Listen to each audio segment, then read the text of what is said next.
NBR এর ব্যর্থতায় সরকার এখন ঋণ করে ঋণের কিস্তি পরিশোধ করছে বলে অভিযোগ সিপিডির। ব্যবসায়ীদের অভিযোগ এনবিআর এর সেবা নামেই ডিজিটাল। এখনো হয়রানি করে মোটা অঙ্কের ঘুষ বাণিজ্য করেন রাজস্ব কর্মকর্তারা। আর জাতীয় রাজস্ব বোর্ডের চেয়ারম্যানের দাবি, বাজেটে অযৌক্তিক লক্ষ্যের কারণে উদ্ভাবনী চিন্তা করতে পারেন না তারা।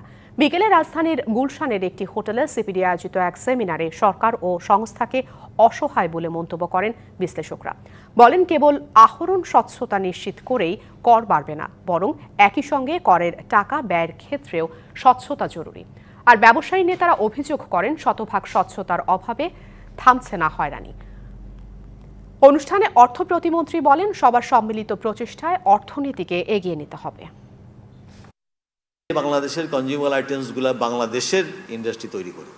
শুধু যদি এটাকে টার্গেট করে আগাই, মার্কেট আছে, এটাকে টার্গেট করে যদি আগাই, তাহলে আমাদের জিডিপি গ্রোথ, কর্মসংস্থান, এই একটা বিষয়কে টার্গেট করে অনেক দূর পর্যন্ত যেতে পারে। যে কোনো টার্গেট, যে কোনো প্ল্যানের জন্য যখন আমরা কাজ করি, তখন যেমন করে একটা ট্রান্সপারেন্ট প্রসেস আর রিপোর্টিং স্ট্রাকচার তৈরি করতে হয়, তেমন করেই কন্টিনিউয়াসলি কমিউনিকেট করতে হয়।